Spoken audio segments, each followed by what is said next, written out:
either in their underwear or naked on a concrete floor. Welcome back to Parallel Justice, the podcast that dives into the crimes and cases that have dominated the national headlines through exclusive interviews with the very attorneys who fought the cases. Some of the discussion you hear today may be controversial. However, we know that silence, especially on tough issues, only enables and encourages wrongdoers. It's our goal to bring these issues to light so that we may have meaningful discourse around them. The views expressed in this podcast are those of our guests, who are experts in these areas. Their opinions are invaluable, however, they do not necessarily reflect the views of the National Center for Victims of Crime. The topics we discuss may be disturbing, and they are intended for adult audiences only. Some of these topics may also be triggering, and we encourage you to practice good self-care and seek support. I'm Renee Williams, Executive Director of the National Center for Victims of Crime, and your guide through this conversation. Now, let's start the show. Welcome back to another season of Parallel Justice and a brand new episode. Today, we have an attorney that some of our guests might be familiar with, Guy D'Andrea, who previously joined us for a Scientology discussion. And today, Guy is joined by two of his colleagues, Jesse Forbes and Scott Long. And as always, we're going to put their information in the show notes. But they're here to talk about a different case that came out of the state of West Virginia. And before we get started in all that, I just want to give our attorneys a chance to introduce themselves, starting actually with the new folks, because everybody knows Guy. So starting with Jesse. Hi, thanks for having us. Looking forward to talking to you today. I'm Jesse Forbes. I'm based in West Virginia and handle crime victim cases. And Scott. Scott Long, like Jesse. Thanks for having us. I also work in Charleston, West Virginia. And with these cases, it was my first foray into crime victim cases, and it's been the experience of a lifetime. And Guy, just in case folks have forgotten about you, do you want to introduce yourself? Thanks for having me back, Renee. I'm Guy D'Andrea. My practice is based out of Philadelphia, but I practice nationwide, where I exclusively represent survivors of sexual and physical abuse. And I'm honored to be here with Jesse and Scott to talk about this horrific set of events that occurred in Henderson County, West Virginia. Now, we're going to talk about a case and a topic that we've never talked about before, which is the troubled teen industry and certain boarding schools. So before we dive into this specific case, could one of you explain what the troubled teen industry is? I think it's gotten a lot of attention lately, especially because of Paris Hilton. So if maybe you could explain what that is and what we're looking at here. Sure. So the troubled teen industry, where you often see in terms of placement, comes up in terms of a boot camp type facility or a mental health type facility. Now, when I say mental health, I don't mean a psychiatric hospital, right? So you have children whose parents, for one reason or another, can't handle the behaviors of that child. Maybe the child's acting out. Maybe the child does have, in fact, legitimate mental health issues.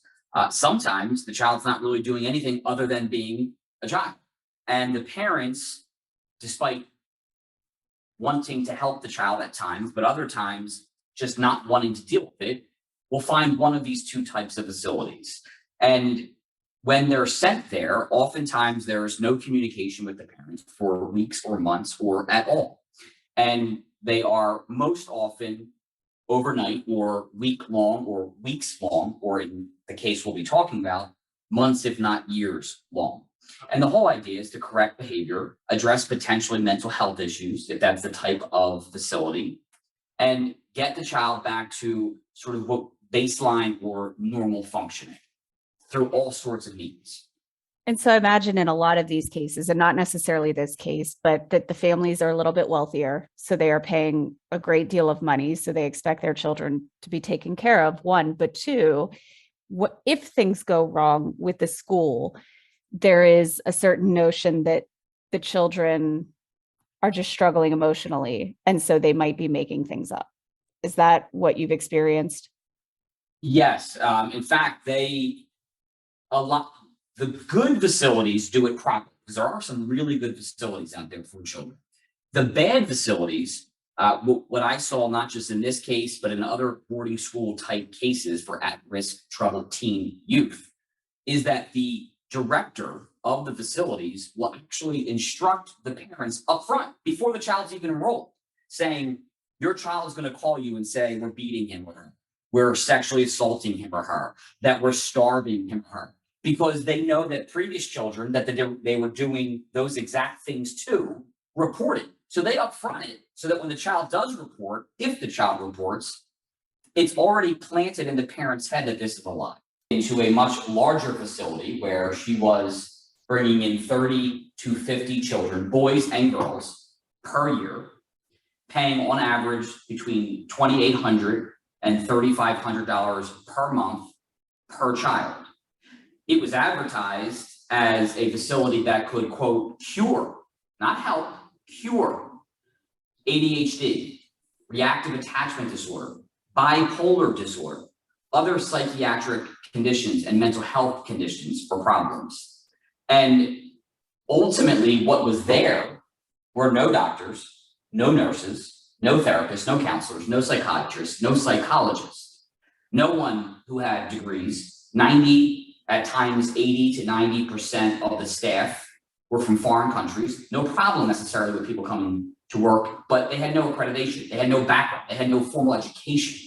And then what we saw when we dug into this case, and I'm sure we'll talk about each of these categories, but we identified significant categories of abuse, and it was physical abuse, sexual abuse, quarantine, which doesn't mean what it means in 2020, right?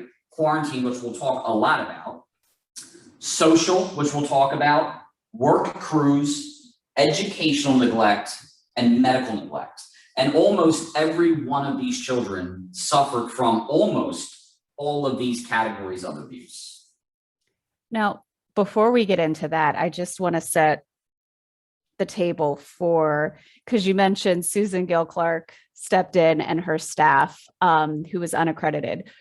Who was she? Did she have any experience in therapy, in education, in anything? What was her background?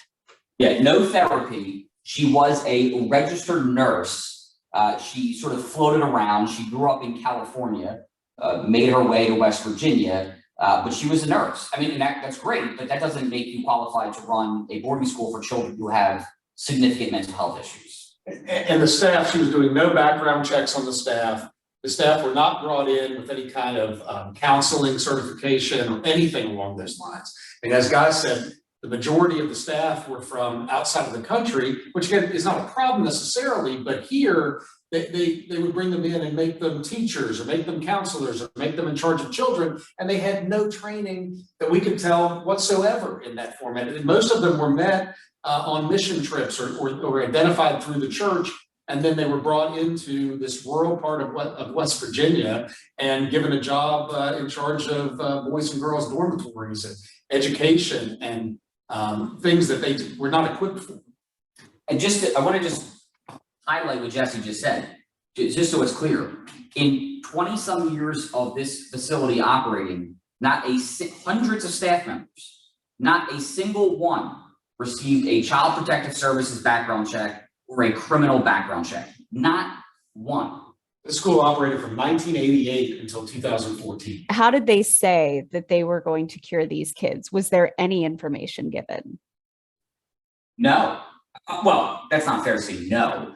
They would religious-based, education-based, and work-based, right?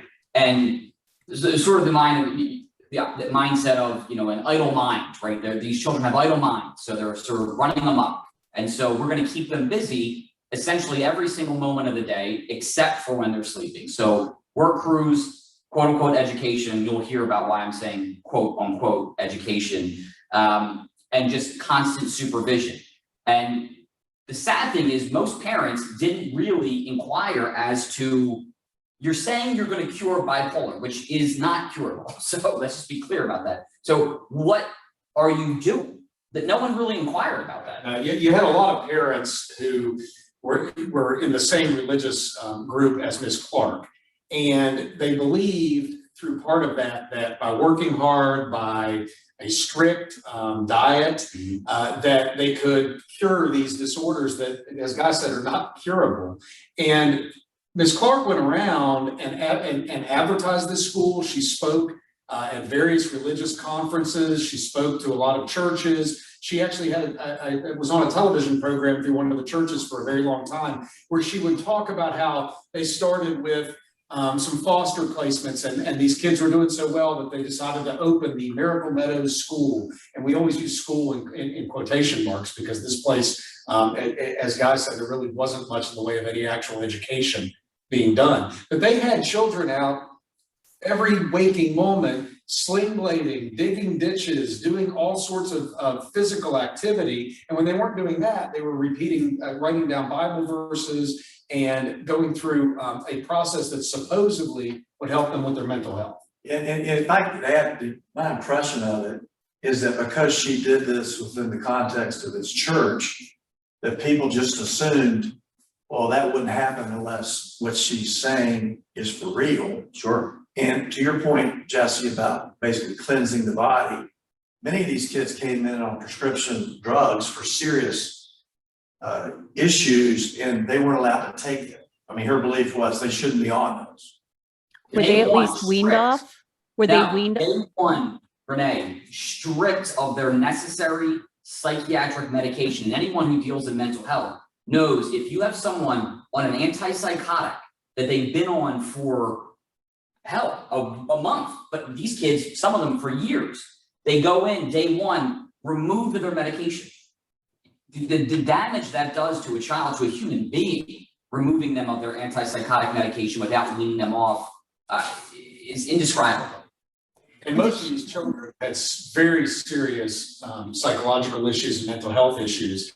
And to Guy's point, I mean, they're bringing them in and just taking the medication away, and then punishing the children for behaviors and actions that they would exhibit after they've taken away the medication that they need.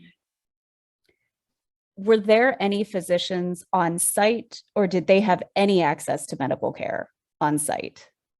They actually deprived them of access to medical care. There were no physicians. There was absolutely no medical care here, and they very rarely took them for any treatment. There was one. Go ahead. And to that point, when they did take them for treatment, we're talking broken bones and things like that going, untreated. But when they were forced to, because it was more dire, they would never let the child out of their sight alone with the physician. A staff member will be with them all the time, and we'll get into that. But that's actually how this finally got exposed. Yeah. There was and this isn't us speculating. There are policies that we have, copies of their handbooks. In the actual documents they gave to staff says, under no circumstances are you to take a child to see a medical provider, because the medical provider is a mandatory reporter. And if you're going to take a child to medical care under, like Scott said, the dire circumstances, it had to be approved by Gail Clark. What if Gail Clark's not reachable? Staff, and you'll, like Jesse indicated, you'll hear about this, but that ultimately is what happened. I mean, it took hours to take a child who was going to die to the emergency room because of the actual policies that were in place at this facility. Just so everybody knows, what was actually happening at Miracle Meadows? We talked about the workforce, and some people would say that's good, and a lot of prayers. But what else was happening? So let's start with, I'm saying this sort of perversely and a little tongue in cheek, although the topic is upsetting, sexual abuse, right? I would normally start with that because, and oftentimes in the work that we do, that is the most horrific thing you can do to a child, right? Quarantine, this is the only case in my career where I'm like, is quarantine worse than sexual abuse? And now, I'm obviously not actually doing that, right? But the quarantine was so horrific. These children, this is not a prison. These children from day one would be placed into a solitary confinement cell that had no window, the door locked from the outside. Occasionally there would be a bed, but oftentimes the children were forced to sleep either in their underwear or naked on a concrete floor. And they were given a Folgers coffee can to urinate, defecate, and if the girl was on her period, have her menstrual cycle in the room without any feminine hygiene product, without any toilet paper. And children would stay in this room unventilated for anywhere from 3 days to our longest child was in there for nearly 9 months in solitary confinement. And he's being generous setting a room because it's 5 by 8, Mm-hmm. no window, freezing in the winter.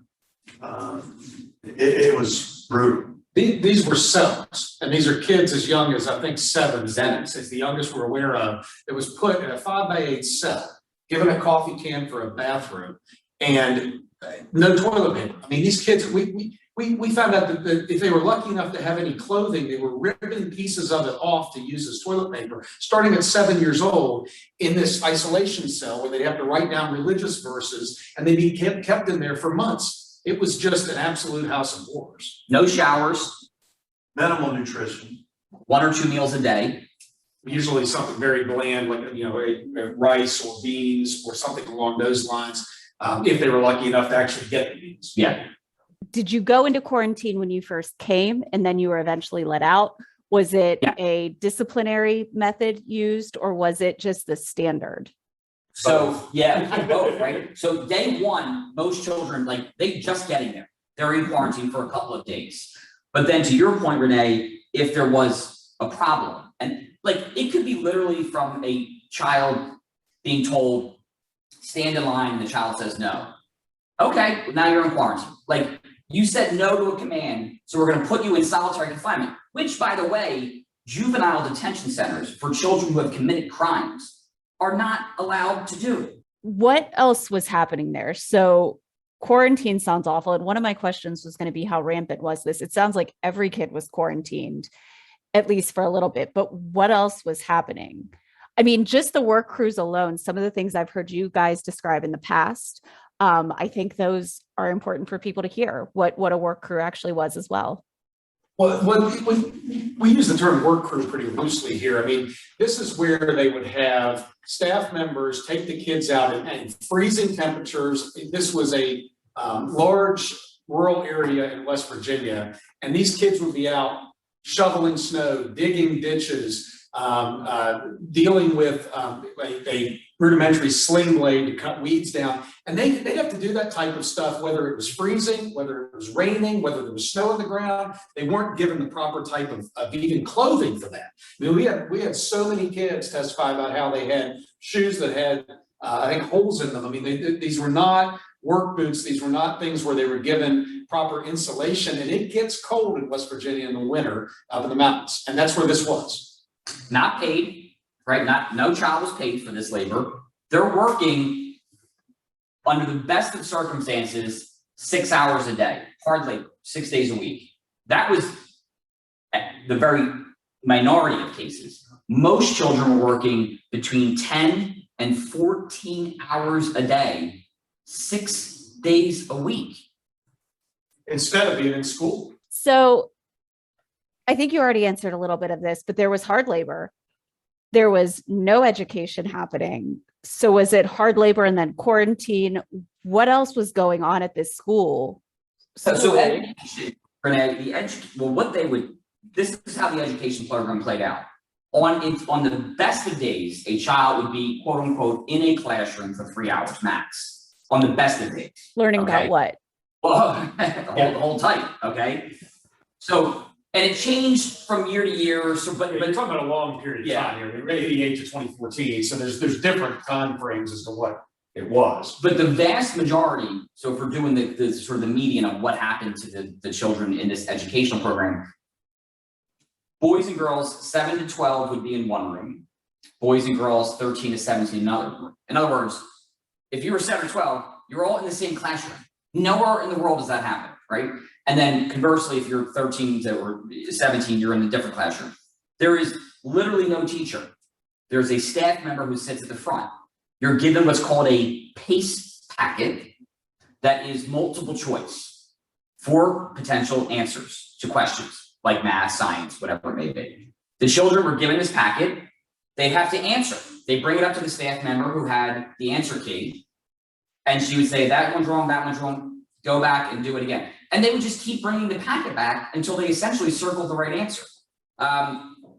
That was the education program. There was never an actual lecturer, save for religion, who would be up there teaching these children. It was all this so-called self-guided PACE program.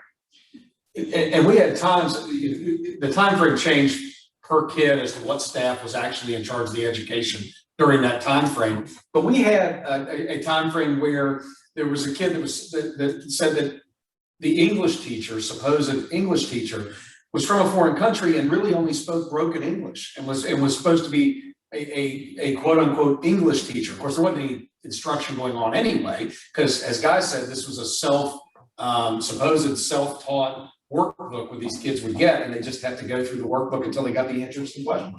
Hey, Renee, one thing that it kind of dovetails with the isolation and the whole setup was not a program, but they had what they call being on social. So if a child said something they shouldn't say, it could be something so trivial you wouldn't believe it, and they were placed on social.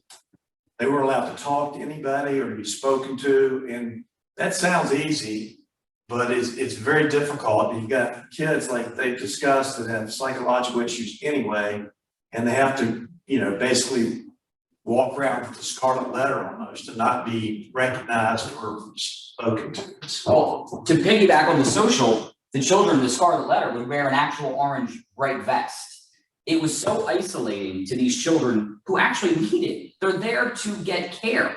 No one was allowed to talk to them, and they weren't, like Scott said, allowed to talk to anyone. This is how ingrained it was in these children's head. And I'm not jumping to and what we're talking about, but just to give you a snapshot of how ingrained social was in these children's head. When ultimately the school was shut down by the West Virginia authorities and they raided the facility, one of the children was on social in an orange vest. These children are being saved and loaded onto the bus to be taken to proper homes and proper care.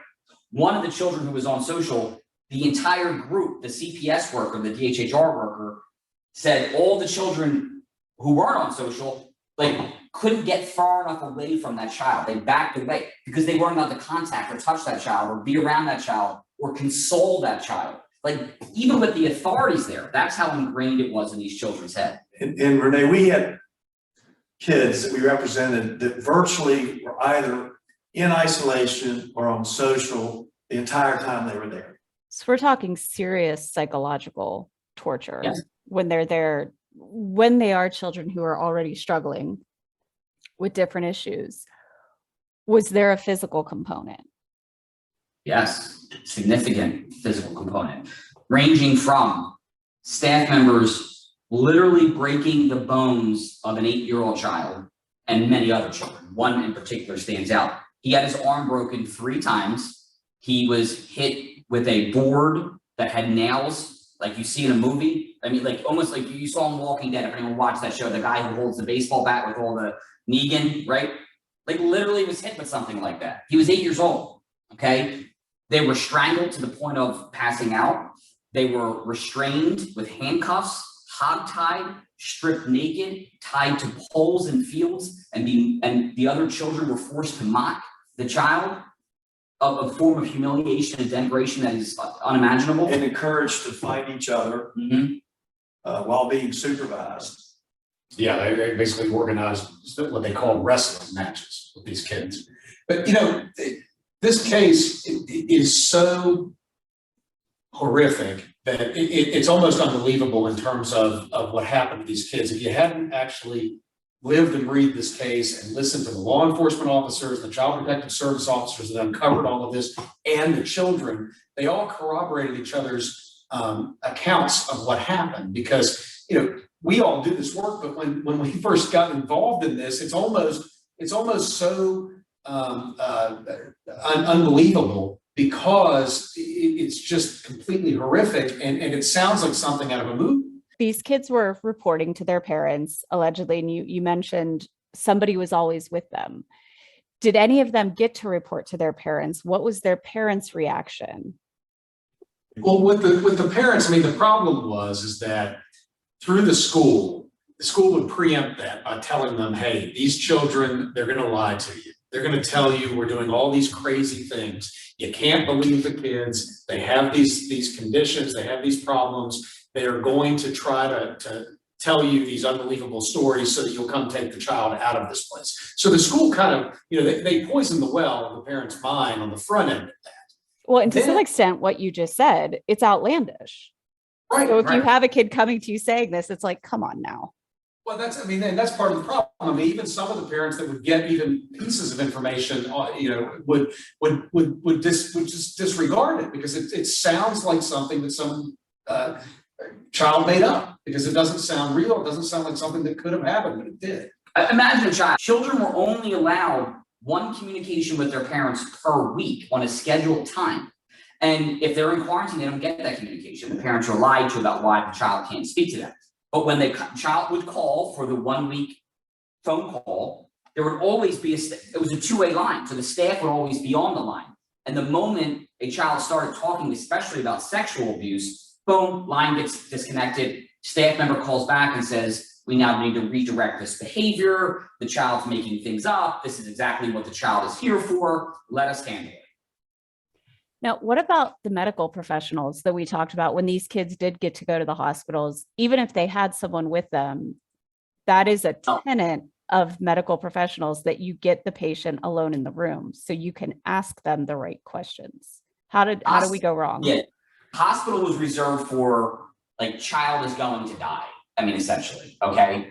Short of that, Dr. Calhoun was the doctor. Now, what's important about Dr. Calhoun? Well, he was a member of the school and a member of this particular local church. His wife worked there.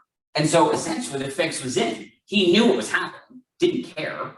And so he was in on the cover up. So when a child had to go because it just would not get better. In other words, again, broken bones don't go. They set it themselves, wrap it in a homemade sling. And our clients still have the scars and their arms don't work properly because they never actually got the care. I'm talking about when children, for instance, got STDs because they were being raped by the staff members and it had to be treated because it wasn't getting any better. You take them to Dr. Calhoun. How did the police get involved? One of the bravest children you'll ever hear about. Yeah. The real sad thing here, Renee, I mean, I don't know how you pick one sad thing. In 1996, and then ultimately went into 2001, 4 children ran away, 2 boys, 2 girls. They reported to local law enforcement, who did everything they could, quite frankly, meaning the law enforcement, that they were both being physically and sexually abused. So law enforcement did what law enforcement should do. They contact the prosecutor's office, they contact DHHR, which is CPS in West Virginia. They have all the children removed from the facility. Shut it down. Gail Clark gets a hold of all the parents, and now it's a big conspiracy. Oh, the West Virginia authorities don't like our religion. They don't like us. They're lying. So now these same very parents get their children to do recantations of their statement to authorities. It goes before a judge in West Virginia, and I'm not happy with what the judge did, but at the end of the day, what was he supposed to do? Because you have children who's saying, I made it all up. And so the judge ordered the school back open, and all the kids went back. And then when a child would run away, the school would lie to the law enforcement, and law enforcement was scared because they already had a judge telling them, you're not allowed to go on the grounds. You're not allowed to do anything. And it actually had been appealed all the way to our highest court. So it was in West Virginia's highest court, the state Supreme Court. And that case was appealed by the DHHR all the way there, and it was upheld, keeping the school open. Now, mind you, the information was not given to the court. I mean, they were getting this false information both from the school and then now these parents that were coming in saying, this is our religious freedom and we want the school open, our children. And Renee, if I could add to that, when law enforcement did attempt to investigate, say there was an allegation against one of the instructors, a lot of these instructors, as Guy mentioned earlier, were not from the United States. Again, nothing wrong with that, but lo and behold, by the time law enforcement got there, those people had been taken to Pittsburgh and flown out. So there was no one to investigate. The parents too, Renee, one of the things that I think needs to be understood is 80+% were white families who adopted children of color. And I've heard from several children and some of the parents who were quite flippant that the child wasn't acting like a white child. And that's why the child was sent to Miracle Meadows. I share that to say that's the mentality of 80% of the parents who are being called. That my child of color that I adopted isn't behaving like a white child, so sure, whatever that even means, do whatever you need to do to fix the child. right? Make the child more white. Jeez. And you know, ultimately in August of 2014, one of the children who just couldn't, she was raped, quarantined, all of the things. She finally decided, I'm either going to die here, I'm going to kill myself, or I'm going to free everybody. So she went into the staff cabinet, which you're not allowed to do. She removed a bottle of Drano. She walked to where staff members were sitting. She opened it and she just started chugging, like literally chugging the bottle of Drano. Miracle Meadows cure for everything. I'm not even trying to be funny here. Is you would get charcoal water. So they'd actually put charcoal in water. That's how they cured all ailments. So they're trying to get her to drink the charcoal, trying to make her throw up. She's refusing. She's holding tight. Hours go by. Okay, her throat is literally, her esophagus is being burnt or was burnt from the Drano. She's terribly sick. Finally, the whistleblower is like, I don't care that we can't get a hold of Gail Clark. We are taking this child to the hospital. And so they took the child to Ruby Memorial Hospital, an actual hospital in West Virginia. And thank God they did, because that staff, obviously they see this child discloses everything. They call the authorities, as they are supposed to do.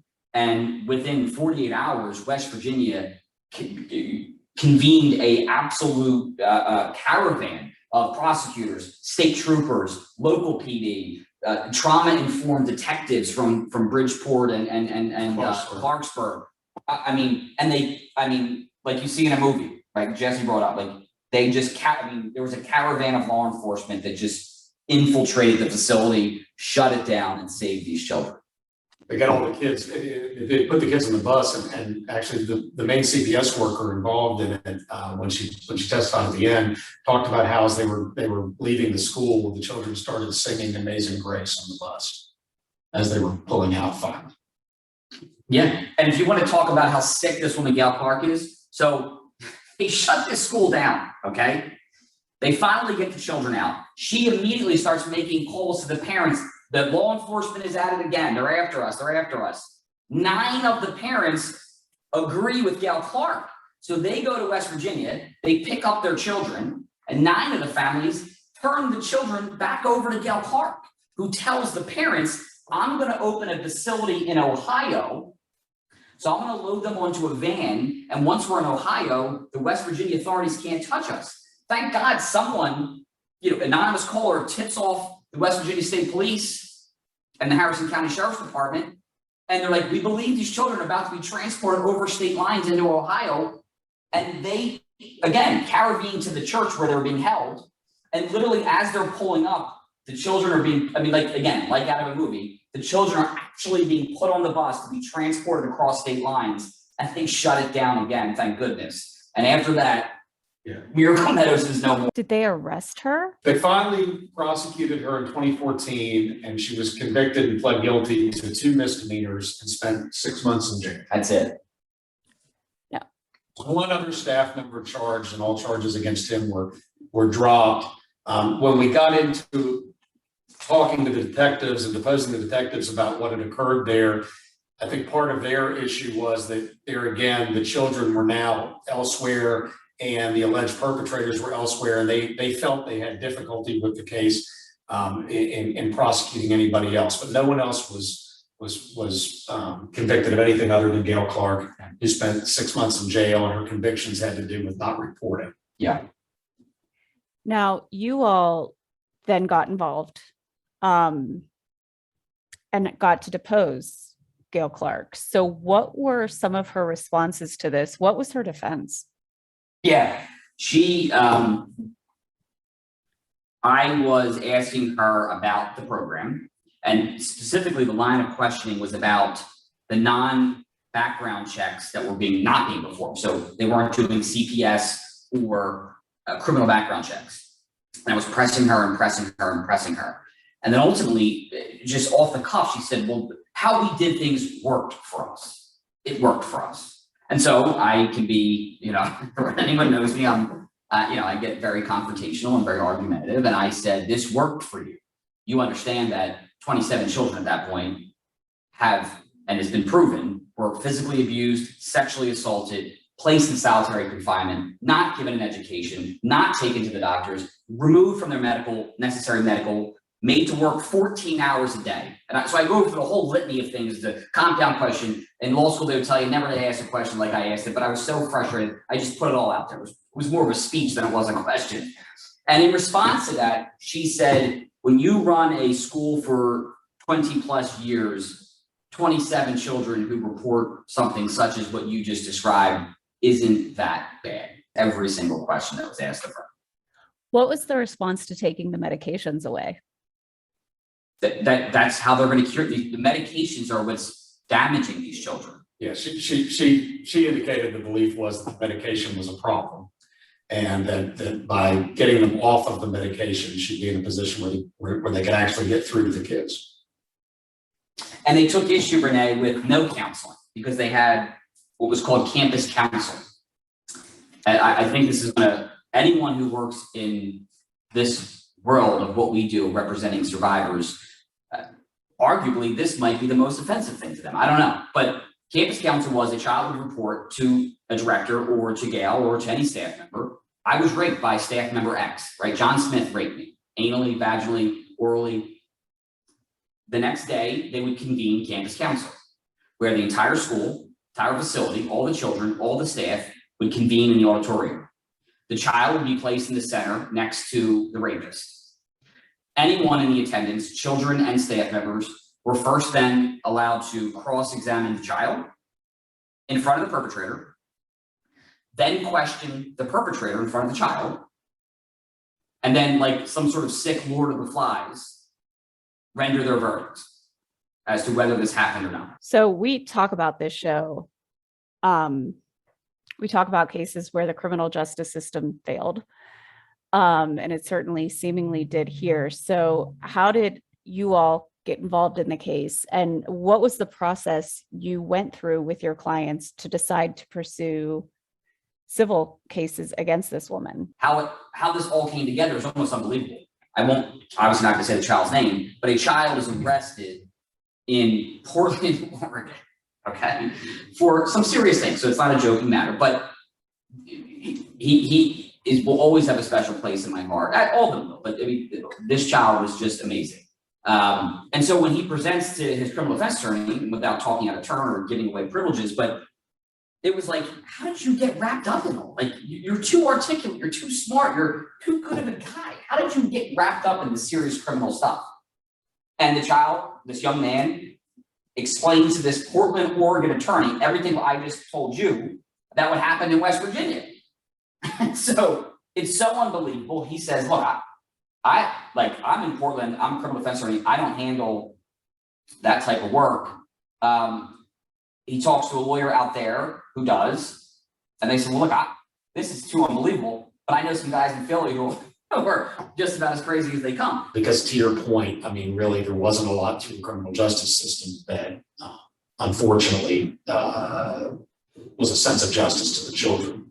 But not only that, I mean, these are kids that, we keep saying kids, they're adults now, and they've got lifelong issues and problems as a result of what torture they experienced at this school in West Virginia. And so through this process, we've really been able to help them. We've been able to recover for them so that they can get some of the things that they need, a chance in life, a start in life that otherwise they wouldn't have.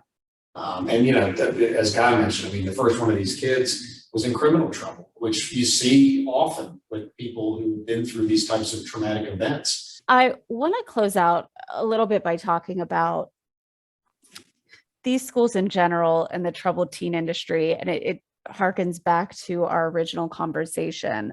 How can parents select a good school?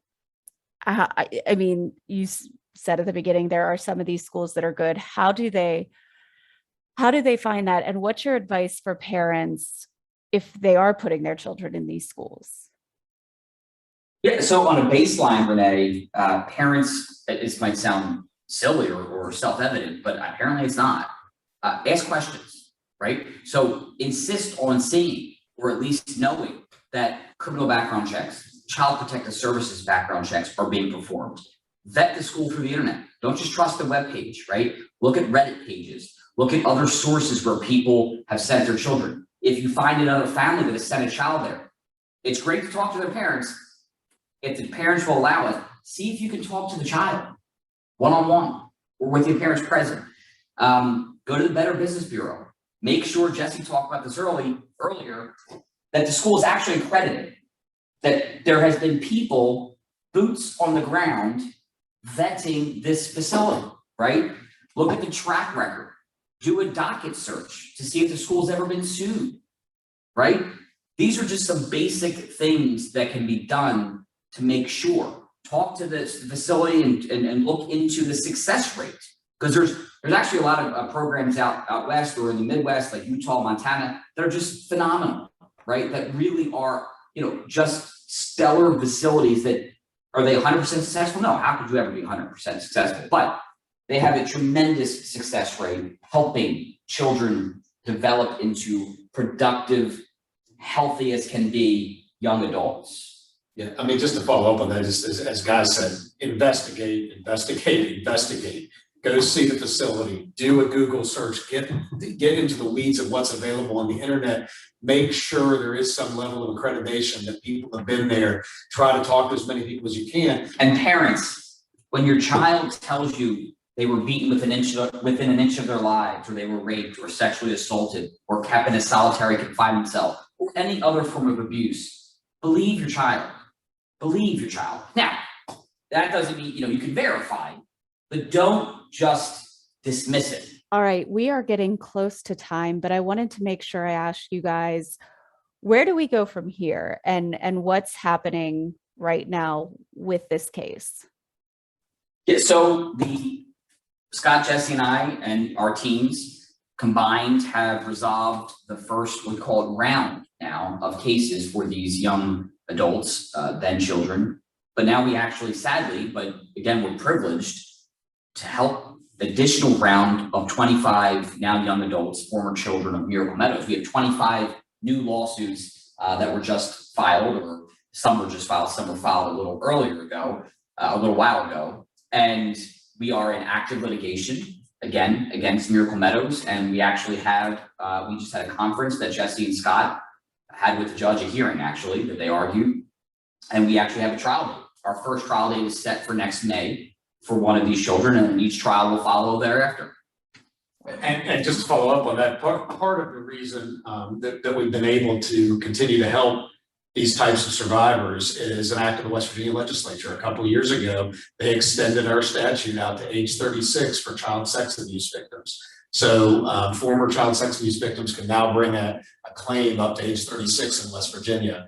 And that's a trend obviously across the country that we're very glad to see, because it does allow for these types of survivors to get some type of justice many years later. As we all know, psychologically, if you're a trauma victim, it's very difficult to come out immediately upon turning 18 and be able to do something at that point in your life. So we're very happy with the fact that the legislature extended the statute, which has allowed us to help not only these kids, but other kids. That's awesome. Well, Scott, Jesse, and Guy, I want to thank you for joining me again. It is always a pleasure speaking with the three of you. As our listeners know, we are going to pop each of their firm websites in the show notes. So if you have any questions, you are welcome to get in contact with them. And thanks for listening to another episode of Parallel Justice. Thank you for joining us for this conversation. If you have any questions about your rights after listening to the show, please visit us at victimsofcrime.org. Our guests' information is also always available in the show notes. This podcast was created by the National Center for Victims of Crime in partnership with our center and affiliate, the National Crime Victim Bar Association. More information about both organizations is available at victimsofcrime.org and victimbar.org. Thank you, and please join us again next week.